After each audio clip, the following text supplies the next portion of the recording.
Welcome to this lesson on power sets. A power set is the set of all possible subsets of a given set, including the empty set and the set itself. Let's start with two sets, set Q and set R.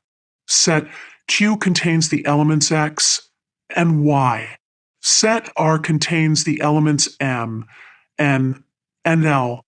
Let's find the power set of Q, denoted as PQ. We'll list all subsets. First, the empty set.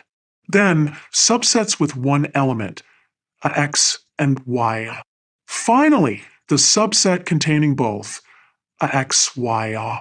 The power set of Q has 2 to the power of 2 elements, which is 4 because Q has 2 elements. Now let's find the power set of R, PR.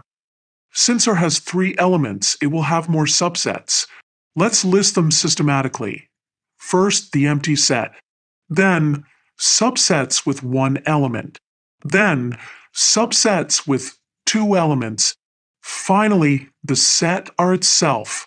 The power set of R has 2 to the power of 3 elements, which is 8 because R has 3 elements. Let's summarize. The power set contains all possible subsets. It includes the empty set and the set itself.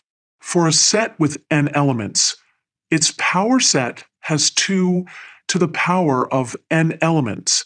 Thank you for watching this video on power sets. I hope this helped you understand how to find the power set of a given set.